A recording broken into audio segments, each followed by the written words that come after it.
Hey guys, welcome to Algebra 1. Today's lesson is going to focus on analyzing relations and functions. All your knowledge of the coordinate plane and ordered pairs from pre-algebra is going to come in handy in this lesson. You ready to get going?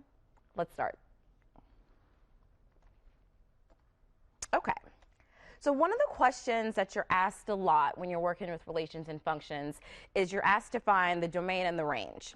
Now, just to back it up for a second to make sure you're familiar with what a relation is basically any type of pairing of input values with output values.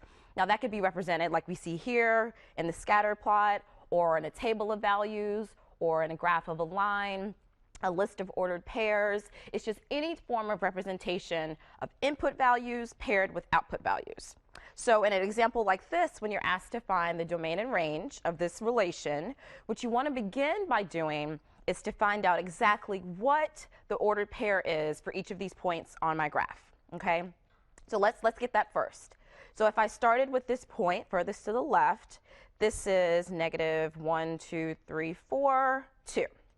So I'm going to write right here, this is the point negative 4, 2. That's where that point's located on my coordinate plane.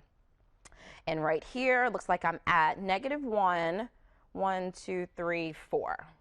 Okay, so this one's negative 1, 4. Then right here in my first quadrant, looks like I'm at 1, 1. And then right here, actually on the x-axis, I'm at 1, 2, 3, 4, 0. Okay. So you want to start by doing that first. And what your domain is, it's all of your x values. Every single x value or input value is an element in your domain of your relation. The range represents all of your y values. So every single output value in your relation is a member of the range. So for this problem, when you're asked to list the domain and range, let's get some workspace up here. Scroll down a little bit, extend this page. Okay, we're going to have to scroll up and down for this one so we can always have our points in view. Okay, so to list my domain, I want to pull every single x value from these ordered pairs. Okay, so negative 4, negative 1, 1, and then 4.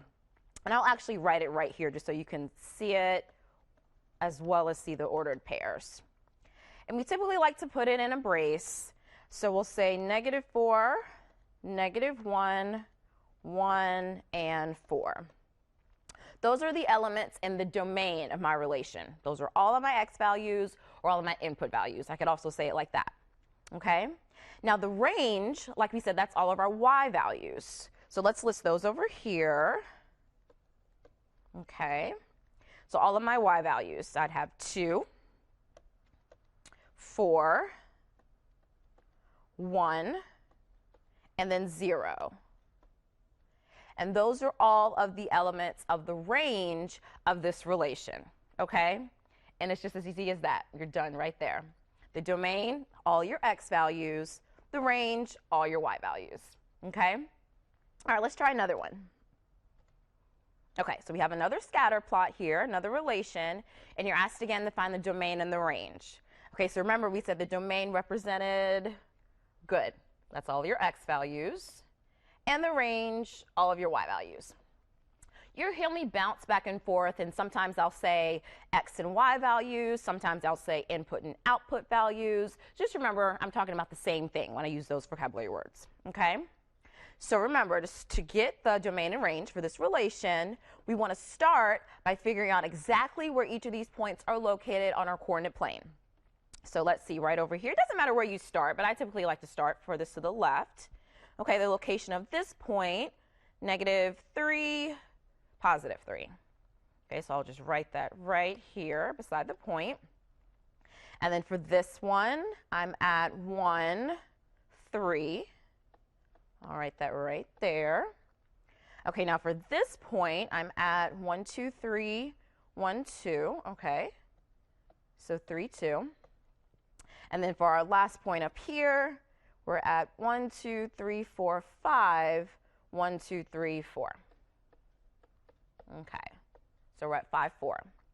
And then again, like we said, to list the domain, we want every single x value in our relation, okay? So I'll list my domain right here. get my braces, okay. So my x's, -3, 1, +3, and 5. And I'm just going to list those right here. -3, 1, +3, and 5.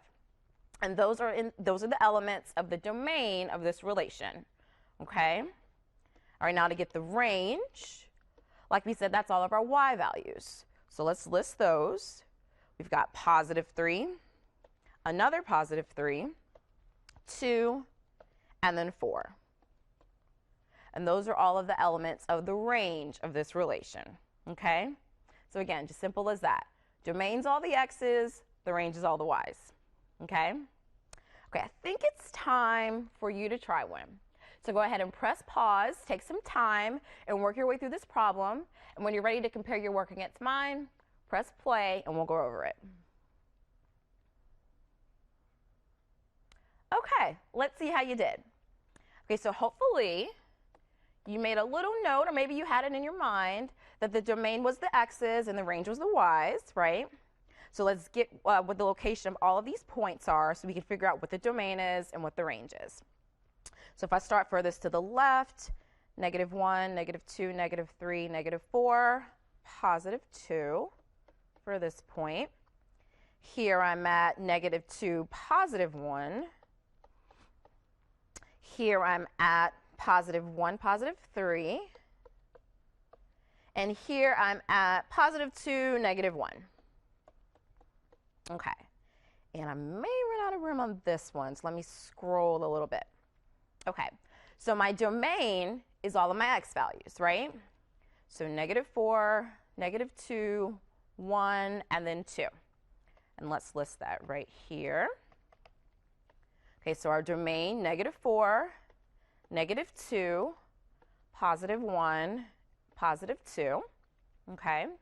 And then our range, all of our y values, okay? So let's get those. I think I can squeeze them right here. All right, so 2, 1, 3, and -1. All right? Okay, good job on that. Let's keep moving along with these kind of problems. Okay, so now you're asked the same question. You're asked again to find the domain and range, but this time you have a graph here. And if you recognize this, this is actually the graph of a quadratic function, right? Because I have that parabola shape or that U shape on my graph. So in this case, when you're finding the domain and range, it's a little different because you don't have just a scatter plot of points. You actually have a continuous, in this case, curve of values. So how you describe the domain and the range is a little different. Okay, so for the domain, like we said, we're dealing with all of the x values. So if I look at this parabola and interpret what's going on here, I can see, well, we know there are actually arrows here on the end of this parabola. Let's get those up. Let's switch to our pointer tool here. Let's lock this in place so it's not going to move when we start getting some things written up here. Okay. Okay, so I'm going to put arrows on here because this is just a screenshot from our calculator. You know, we graph on the calculator, it doesn't let you show us those values on the end or those arrows. So in theory, this parabola is going to continue on to the left forever and ever on into infinity, right? It's going to keep going in that direction forever and ever. And in theory, it's going to do the same thing on the right side. It's going to continue on in this direction. And so what happens is as it does that, okay, so if we again talk about what's happening to the left, right here at its vertex, this is the value of where x is 0, right? And as I keep traveling to the left, I'm passing over an x value of -1, -2, -3, -4. And I'm just going to keep going on and on in that direction, on off into negative infinity, basically. And on the right side, a similar thing happens. You're starting here where x is 0, but as you keep going, you're passing through an x value of 1, an x value of 2, an x value of 3, 4, 5, 6, and on into positive infinity. So basically, you're covering over all of the negative x values, you're covering 0, and you're covering all of the positive x values. So you're covering basically all real numbers. Nothing is left out of the domain. So how you would write that is really just like that. The domain, or in other words, the x values, is all real numbers. Oop, there we go. Oh, got unlocked for us. Let's lock that back. There we go. Let's make sure we've got our pen back here. Okay. We'll just not want to let me write that here. Let's move this down a bit. Our computer's having a mind of its own. There we go. We'll get our pen back. There we go. All real numbers. Okay. So like we said, our domain, our x values are going to continue on and on all the way into negative infinity. They're hitting 0, and then they continue on and on in positive infinity. Okay? So all real numbers. Now we know the range deals with our y values, right? So that here's our y-axis. Now in this case, we do see that it starts, or our lowest y value is negative 1, 2, 3, 4, 5, negative 5. So the y values of our graph get no lower or no smaller than negative 5, because there's no part of our parabola that's below that point. Now as far as how high our y values get, they increase on and on and on into positive infinity. Because we're going to keep going, you know, we don't see it obviously, but our arrows imply it. This parabola just keeps extending up and up and up and up and up. So its lowest y value, negative 1, 2, 3, 4, 5, is negative 5, but it goes on and on and on into positive infinity.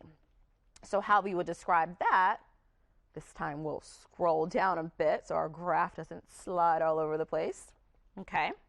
So we would say that our range is all real numbers greater than or equal to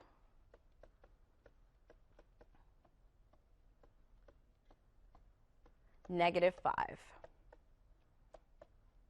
And what that tells us is that this relation, its lowest value in its range is negative 5, but it'll pass through everything greater than or equal to that, okay? So the domain, all real numbers, because the graph extends all the way left and all the way right. The range, all real numbers greater than or equal to negative 5, okay? Now I know the graphs can get a little tricky, so let's try another one of those. Make sure you got the hang of it. Okay, let's take a look at this parabola. Again, you're asked to find the domain and range, and let's make sure this is locked in place so it doesn't move everywhere when we start writing on it. Okay.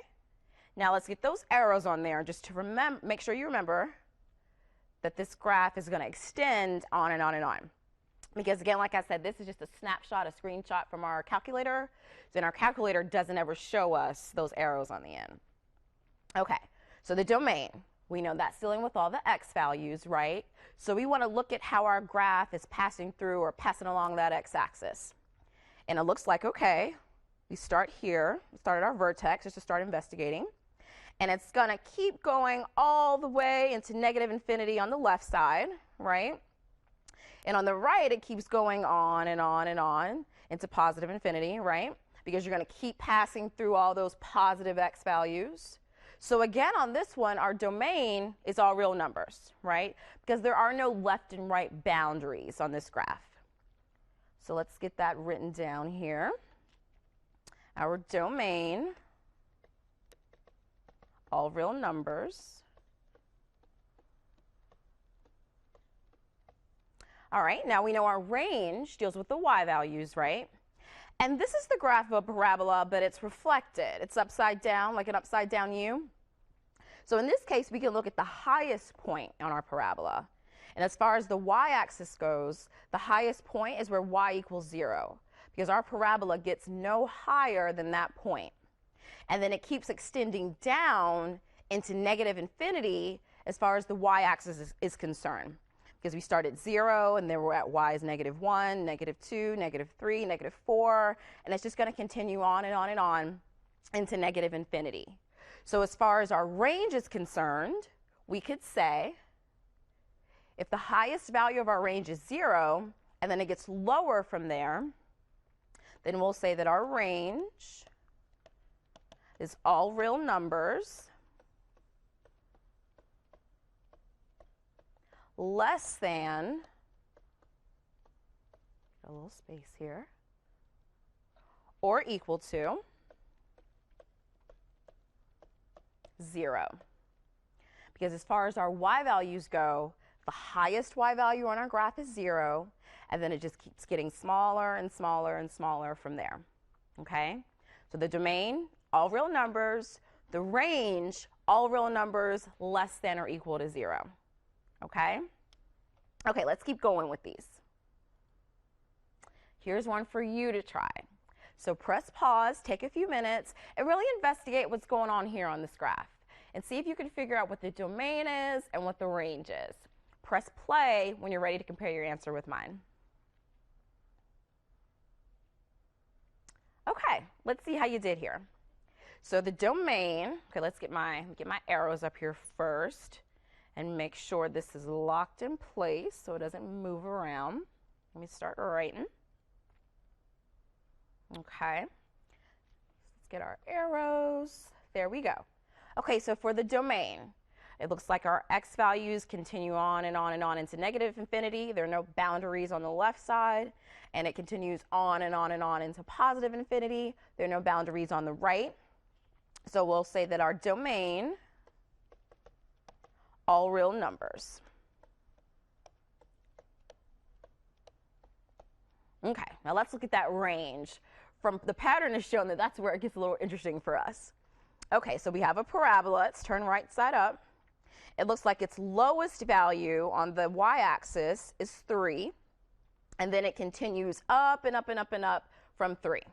Okay, so we'd say our range, I'll write that right here. It's all real numbers. Numbers. Let's fix that there. Got a little typo, getting so excited because I figured out what the range was. Okay, let's get that there a little better. Okay, so all real numbers greater than or equal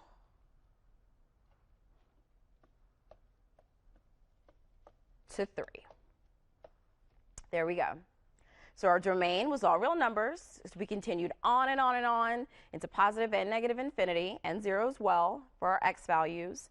And our range was all real numbers greater than or equal to 3. Because our lowest y value is 3, and then our parabola continues up and up and up and up into positive infinity. Okay? All right, good job with those. Let's move on to some other stuff here. So we have a table this time, right? So you can analyze a table kind of in the same way you would a scatter plot, because it's really just another way to represent ordered pairs. This time they're actually giving you the points, okay?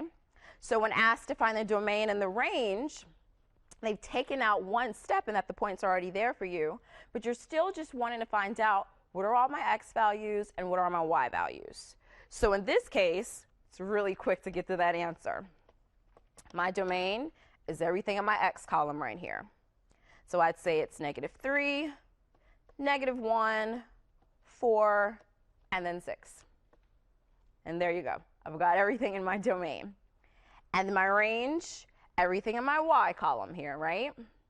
Let's scroll down a little bit, get some workspace. So as far as the range is concerned, we've got -8, +5, 1, and then 2. And that's everything in my domain, everything in my range. And I got it. Okay?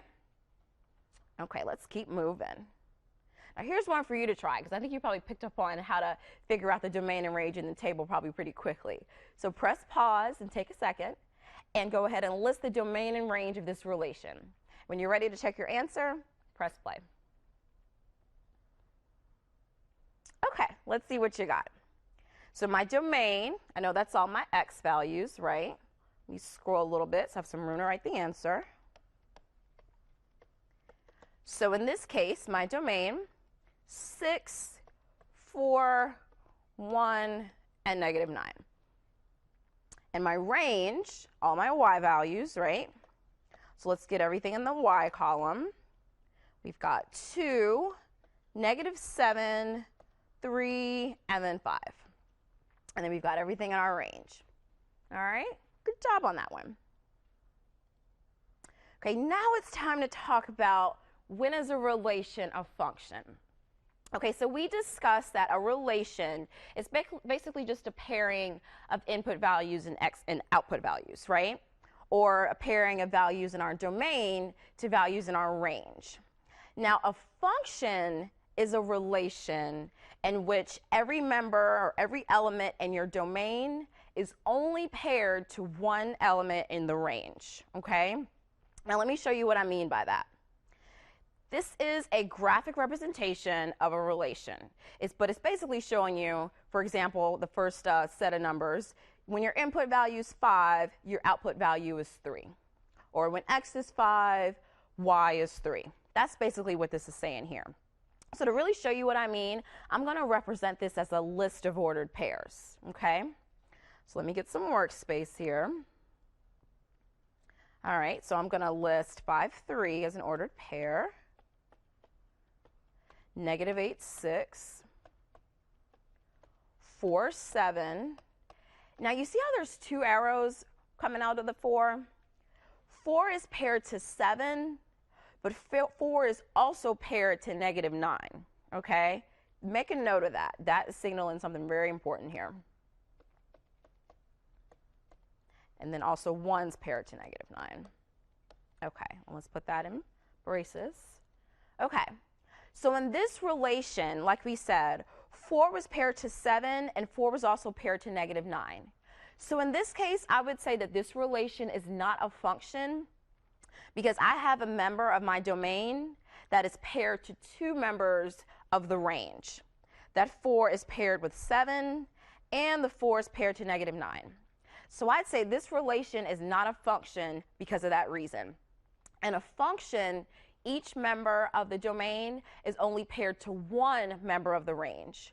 So if this 4, say, was only paired to 7, or it was only paired to negative 9, then this relation would be a function. But because 4 is paired to both 7 and negative 9, then I'd say this relation is not a function, okay? A lot of times when you're analyzing relations and functions, you're asked to determine, is the relation a function? And that's the test you can make, or the test you can take when you want to see, is this relation a function? Just make sure that every member of your domain is only paired to one member of the range, okay? Okay, let's try a few examples with that. So here's one where we have a list of ordered pairs, right? And we're asked, is this relation a function?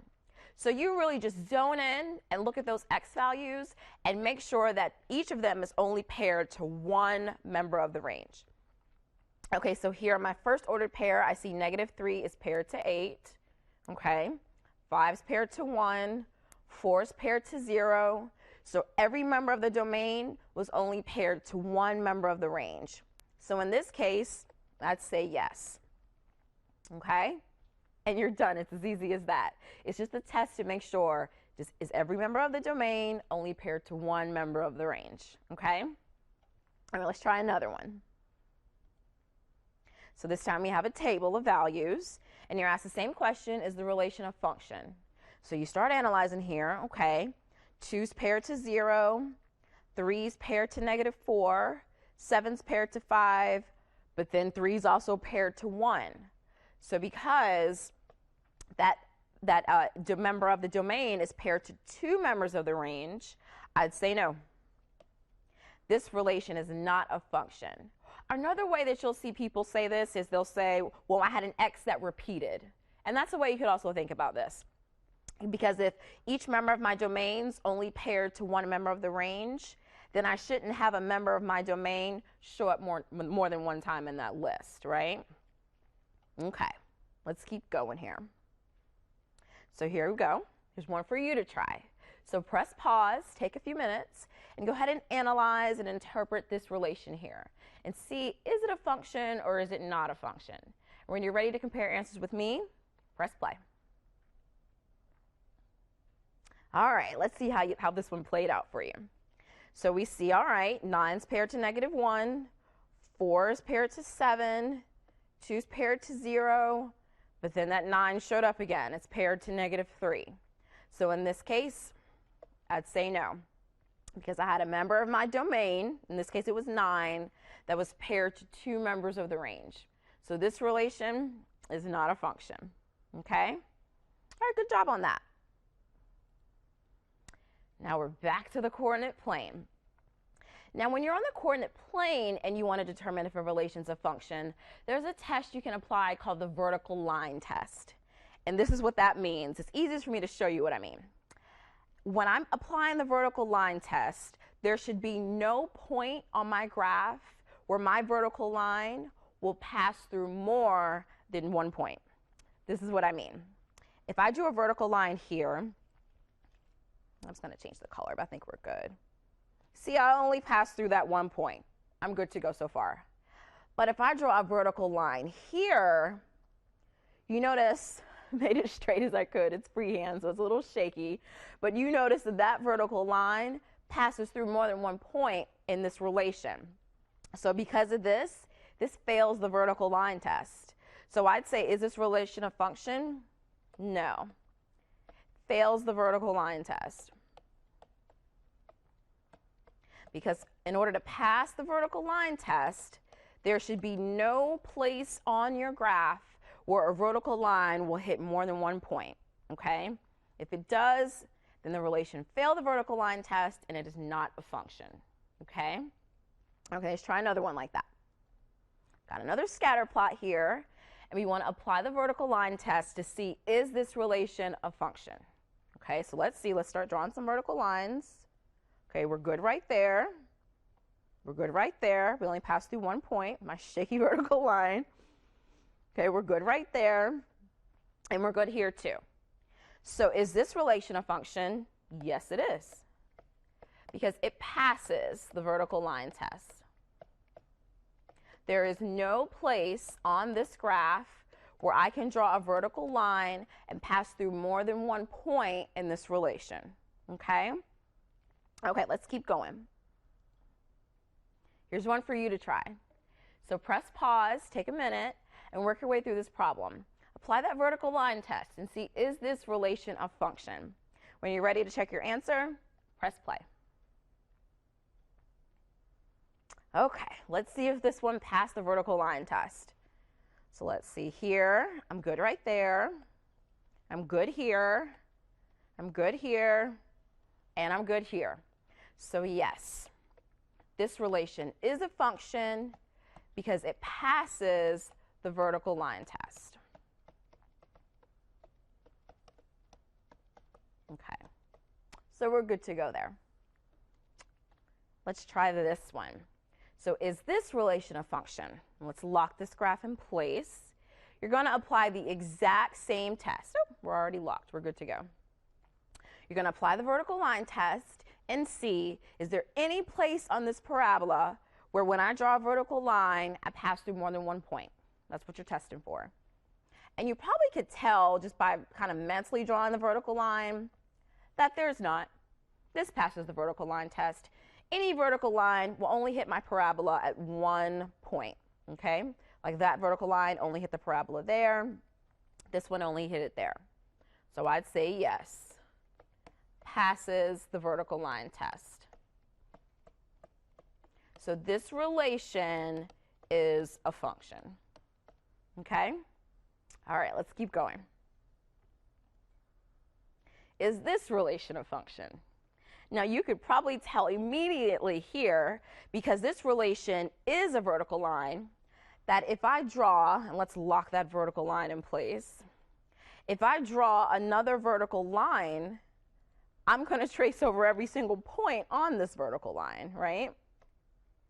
Get the pen back. I'm hitting every single point on that line with my shaky vertical line. So this relation fails the vertical line test. It is not a function. Okay, it fails, I'm going to abbreviate, the vertical line test. Every single point on my vertical line, or my vertical line hits every single point on that vertical line. So that relation is not a function. All right, here's one for you to try. So take a moment, press pause, and apply the vertical line test here and see if this relation is a function. When you're ready to check your answer, press play. All right, so on this one, you probably saw fairly quickly, There is no place on this graph where a vertical line will hit more than one point on that relation. So yes, this relation is a function because it passes, I'm going to abbreviate, the vertical line test. Okay? All right? Great job, guys, investigating and analyzing those relations and functions. And I hope you saw how your knowledge of ordered pairs and the coordinate plane really came in handy during this lesson. Hope to see you back here soon for more Algebra 1. Bye.